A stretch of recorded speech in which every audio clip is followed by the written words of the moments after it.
Hello friends, आज हम बात करेंगे कि सेफ ड्रिंकिंग वाटर होता क्या है और जो हम पानी आमतौर पर घरों में पी रहे हैं आरओ का वाटर यूजुअली या फिर बॉईल करके या फिर टैप वाटर जैसा भी वाटर, तो क्या वो हमारे लिए सेफ है।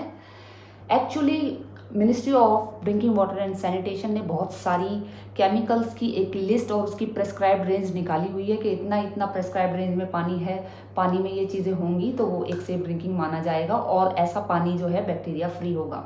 That is called as potable safe drinking water. But actually में जो हम पानी पी रहे हैं, बॉटल्ड वाटर पी रहे हैं या फिल्टर वाटर पी रहे हैं या वाटर को टैप वाटर पे लेकर उसको बॉईल करके पी रहे हैं, तो क्या ये हमारे लिए सेफ है? सेफ है या नहीं, इसके लिए तो बहुत सारे पैरामीटर है। वाटर सैम्पलिंग कराई जाती है मिनिस्ट्री के द्वारा। बट हम आज एक ऐसे एलिमेंट की बात करेंगे जो कि हमारी बॉडी पे बहुत ही डेट्रीमेंटल इफेक्ट डालता है अगर वो प्रिस्क्राइब्ड रेंज से ज़्यादा कंज्यूम कर लिया जाता है। तो ऐसे केमिकल का नाम है फ्लोराइड। ये वाटर में यूजुअली प्रेजेंट होता है। आप कहीं का भी सैंपल लेके उसकी टेस्टिंग कराएंगे तो फ्लोराइड की अमाउंट आपको मिलेगी ही मिलेगी पानी में। यही फ्लोराइड की प्रिस्क्राइब्ड रेंज होती है 0.5 टू 0.8 मिलीग्राम पर लीटर। 1 लीटर पानी में वो 0.5 टू 8 मिलीग्राम प्रेजेंट होना चाहिए। That is called as normal limit. अब नॉर्मल क्यों है? क्या ये बॉडी को चाहिए होता है? इसका मतलब पानी में है तो ये नॉर्मल है, यानी कि ये बॉडी को चाहिए होता है। तो बॉडी को चाहिए होता है और जब ये ज़्यादा मिल जाता है तो ये हमारी बॉडी पे गलत इफेक्ट डालता है। इसलिए हम फ्लोराइड को हमेशा डबल एजेड सोड बोलते हैं, यानी कि दोनों तरफ से सोड के धारा है। इधर से मारो तो दिक्कत, इधर से मारो तो दिक्कत। यानी कि फ्लोराइड के लेवल कम है तो दिक्कत, फ्लोराइड के लेवल ज़्यादा है तो भी दिक्कत। That is why it is called as double edged sword. Fluoride के लेवल अगर कम है तो हमारी बॉडी में, और ख़ास तौर से बच्चों की बॉडी में जिनकी की बोन्स डेवलप हो रही होती है, बॉडी डेवलप हो रही होती है, उन पे बहुत बुरा इफेक्ट पड़ता है। और फ्लोराइड के लेवल ज़्यादा हो जाते हैं तब भी हमारी हड्डियों पर, हमारी नर्व्स पर, हमारे हार्मोनल सिस्टम पे बहुत बुरा इफेक्ट डालता है। तो चलिए बात करते हैं कितना लेवल होता है। मैं आपको बता चुकी हूँ 0.5 टू 0.8 मिलीग्राम पर decilitre. But 0.5 to 0.8 is normal.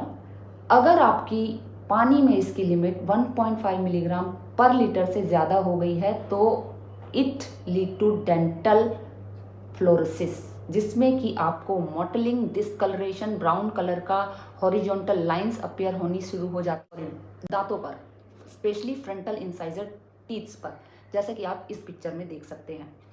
यही लेवल अगर 1.5 ppm की जगह ना होकर 3 ppm से भी ऊपर हो जाता है, 3 ppm to up to 6 ppm, then it can lead to skeletal fluorosis, जैसा कि आप इस पिक्चर में देख सकते हैं। और जरा खुद सोच के देखिए, इस तरह का बंदा जिसको स्केलेटल फ्लोरोसिस है उसको अपनी ज़िंदगी जीने में कितनी प्रॉब्लम होती होगी।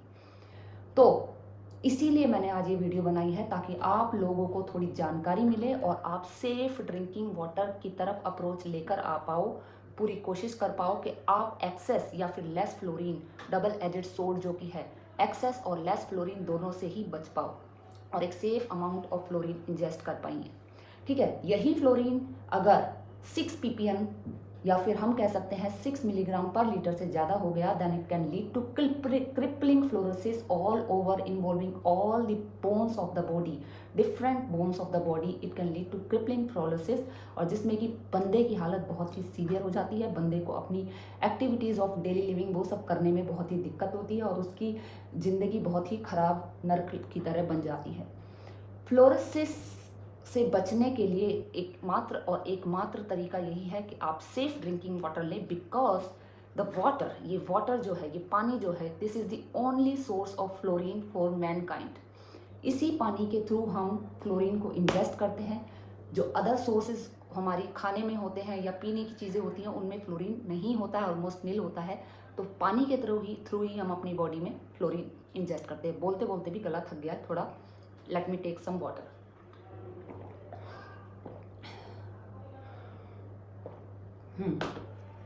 तो चलिए अब मैं आपको एक खास बात बताती हूँ कि जो पहले 7 साल होते हैं, WHO बोलता है कि जो पहले 7 साल होते हैं उसमें फ्लोरोसिस होने के चांसेस बहुत ज़्यादा होते हैं, और उसमें फ्लोरोसिस की वजह से जो डेट्रीमेंटल इफेक्ट्स होते हैं उसके चांसेस भी बहुत ज़्यादा होते हैं। जो बच्चे होते हैं उनके टीथ डेवलप हो रहे होते हैं, बोन्स डेवलप हो रही होती हैं, तो हमें बच्चों को एक्स्ट्रा फ्लोराइड से बचाने के लिए उनको एक सेफ लेवल वाला टूथपेस्ट देना चाहिए और हमेशा इंश्योर करना चाहिए कि उनका जो पानी है, जो बच्चे पानी इंजेस्ट करते हैं, आपका चल जाएगा मगर बच्चों का नहीं चलेगा, कि बच्चा जो पानी पी रहा है, जो ड्रिंकिंग वाटर वो ले रहा है, उसमें जो भी प्रेस्क्राइब लेवल है फ्लोरीन के, वो हमेशा नॉर्मल हो। बट ये अब आप करोगे तो करोगे कैसे, ये चीज़ मैं आपको वीडियो के एंड में बताऊंगी कि आप कैसे इंश्योर कर सकते हैं कि आपके पानी में फ्लोराइड की कंटेंट जो है वो नॉर्मल है। ये मैं आपको वीडियो में बताऊंगी बिल्कुल लास्ट में। तब तक आप थोड़ा जान लीजिए कि फ्लोरीन, ये जो फ्लोराइड है या फ्लोरीन है हमारे वाटर में, ये आखिर करता क्या है। ये फ्लोरीन जो होता है ये एक न्यूरोटॉक्सिन और हार्मोन डिस्ट्रप्टर होता है। ये आपकी बॉडी में various kind of hormonal disorder भी पैदा कर सकता है, इनफर्टिलिटी पैदा कर सकता है, और प्रेग्नेंट फीमेल में even it can lead to IOD, कि आपका जो फीटस है उसकी डेथ तक ये करवा सकता है, और बच्चे की ग्रोथ को रिटार्ड कर सकता है, उसके डेवलपमेंट को डिले कर सकता है, और आपके बच्चे के दांतों को, आपकी बच्चे की हड्डियों को, उसकी ग्रोथ को रोक सकता है। तो फ्लोराइड की एक्सेस से बचने के लिए आपको कुछ स्टेप्स माइंड में रखने होंगे। हमारी एक इंस्टीट्यूट है जिसका नाम है national environmental engineering research institute, that is NEERI, जो कि नागपुर में है।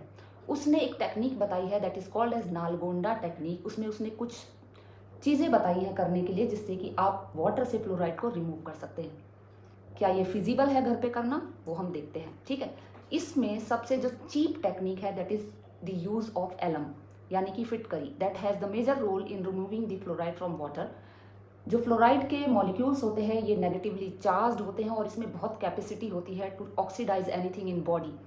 तो बॉडी में जब ये ऑक्सीडाइज कर सकता है चीज़ों को, तो आपको इसके इफेक्ट्स को कम करने के लिए antioxidants as a preventive measure body को देने होते हैं, ताकि आप इससे लड़ने की क्षमता अपनी बॉडी में प्रोड्यूस कर सके। और एंटीऑक्सीडेंट्स किसमें होते हैं, vitamin A, vitamin C, vitamin E. तो अगर आप इन तीनों न्यूट्रिएंट्स से रिच डाइट लेंगे, फ्रूट्स, वेजिटेबल, ये सब चीज़ें ज़्यादा लेंगे, तो आपकी बॉडी में एंटीऑक्सीडेंट्स रहेंगे, तो ऑक्सीडाइजिंग इफेक्ट्स ऑफ फ्लोरीन अपनी आप ही बॉडी में कम हो जाएंगे, यानी कि फ्लोरीन से की जो डेट्रीमेंटल इफेक्ट है उससे लड़ने की क्षमता आपकी बॉडी में आ जाएगी, ठीक है। ये हो गया प्रिवेंट करने के लिए। आपने फ्लोरीन को कम नहीं किया, आपने बॉडी में क्षमता डाली, कैपेसिटी डाली through using the antioxidants in using your diet, by using in your diet, ठीक है। तो ये एक प्रिवेंटिव तरीका हो गया कि आप इसके गलत इफेक्ट से कैसे बच पाएंगे। तो मैं आपको बता रही थी नालगोंडा टेक्निक के बारे में, जो नीरी ने डेवलप की है, जिसमें कि आप फिटकरी का यूज करके जो है अपने पानी से फ्लोराइड की कंटेंट को कम कर सकते हैं। That has the major role in removing the fluoride from the water. दूसरा है कि आपको लाइम ऐड करना है, लाइम ऐड करके भी आप फ्लोराइड से बच सकते हैं वाटर के। इसके अलावा ब्लीचिंग पाउडर आप थोड़ा सा वाटर में ऐड करके भी आप फ्लोराइड के डेट्रीमेंटल इफेक्ट से या फिर फ्लोराइड की कंटेंट को वाटर में ईजिली कम कर सकते हैं। नालगोंडा टेक्निक बहुत ही ज़्यादा फेमस है, बट क्या ये पॉसिबल है हम हर दिन अपने वाटर में हम हर दिन अपने वाटर के लिए फिटकरी नहीं कर सकते। आजकल लोग इतने बिजी हैं, तो it is not possible doing this every time. So simple सा एक तरीका है कि अपने घर में आरओ लगा लीजिए, और जो ये आरओ है, रिसर्च कहती है कि जितने भी प्यूरीफायर हैं, they will tell you in end, yes, they will tell you in end that these filters, these reverse osmotic filters, they remove various kind of elements from the water like fluorine, calcium and magnesium and various other minerals also. तो जो ये filters होते हैं, आप filter को अगर use करते हैं तो आप मेजरली 99% फ्लोरीन को अपने वाटर से रिमूव कर सकते हैं, फिल्टर्ड वाटर से। अब हम एक और बात आपको बताते हैं, बॉइलिंग। क्या आप बॉइलिंग से फ्लोराइड को वाटर में से रिमूव कर सकते हैं? याद रखिए, boiling neither remove fluoride from water, boiling neither remove fluoride from water nor does freezing do, ठीक है। Rather boiling increase the toxicity of fluoride in water. Boiling से आपकी जो फ्लोराइड है वो मोर चार्ज हो जाते हैं और उसकी टॉक्सिसिटी ज़्यादा बढ़ जाती है फ्लोराइड की। तो बॉइल्ड वाटर को, अगर आपके पानी के अंदर फ्लोरीन है और आपने बॉइल्ड वाटर को कंज्यूम किया है, तो इसका मतलब आपने फ्लोराइड की टॉक्सिसिटी आपने बॉडी में और भी ज़्यादा डाल ली है। तो रिमेंबर, अगर आपका वाटर फिल्टर्ड नहीं है, टैप वाटर है जिसके अंदर फ्लोराइड की कंटेंट ज़्यादा हो सकती है, पॉसिबिलिटी है कि उसके अंदर फ्लोराइड की कंटेंट ज़्यादा हो सकती है, और आपने सिंपली बॉयल करके पी लिया है, तो आप इस चीज़ से बचें। एक आरओ लगा लीजिए, लॉन्ग टर्म में जाके वो आपका काफ़ी चीप सोर्स होगा, rather than expanding money on gaining health and getting the treatment from the doctors. It is better to use that money in preventive measures. So get one RO, reverse osmotic filter, in your home to get pure water. जिससे कि आप fluoride के detrimental effect से बच सकें। सो अपने बच्चों को भी बचाने के लिए एक और मैंने एक वीडियो बनाई थी जिसमें कि मैंने टूथपेस्ट के बारे में बताया था, फ्लोरिनेटेड टूथपेस्ट के बारे में, कि यही फ्लोरिनेटेड टूथपेस्ट जो होता है बच्चों के लिए एक मेजर सोर्स होता है फ्लोरीन का। इन फ्लोरिनेटेड टूथपेस्ट पर आमतौर पर जो हमारा कोलगेट, पेप्सोडेंट, इन सब में फ्लोरीन होता है। तो याद रखिए, अगर आपका बच्चा 6 साल से छोटा है तो उसको प्रॉपर अमाउंट में कोलगेट, टूथपेस्ट, ये सब जो है एक प्रॉपर अमाउंट में दीजिए, क्योंकि जो बच्चे होते हैं आमतौर पर less than 3 year old, they ingest that paste while brushing there teeth. तो उसको इंजेस्ट करने की वजह से भी उनकी बॉडी में फ्लोरीन चला जाता है। और आपको मालूम है, जैसा कि मैंने बताया, कि फ्लोरीन जो रिक्वायर्ड अमाउंट है बहुत ही कम होती है। तो टूथपेस्ट के थ्रू भी बच्चों को एक्सेस फ्लोरीन का एक्सपोजर होता है। उससे बचने के लिए, अपने बच्चों को इससे बचाने के लिए, एक्सेस फ्लोरीन से बचाने के लिए, याद रखिए 3 साल से जो छोटा बच्चा है, मैंने अपने शॉर्ट्स में भी बताया था, आप जाकर देख सकते हैं वीडियो में सर्च मार के। 3 साल से जो छोटा बच्चा है उसको राइस का ग्रेन के साइज से कम टूथपेस्ट दीजिए ब्रश करने के लिए। और जो 3 साल से 7 साल का बच्चा है उसको पी साइज अमाउंट का paste is enough for brushing his teeth. ठीक है, ये एक एक्स्ट्रा चीज मैंने आपको बताई। वीडियो अच्छी लगी हो तो द पब्लिक हेल्थ रेवोल्यूशन को लाइक जरूर करना और चैनल को भी सब्सक्राइब कर देना, ताकि हम इस तरह की जानकारी आप तक लाते रहें। Thank you.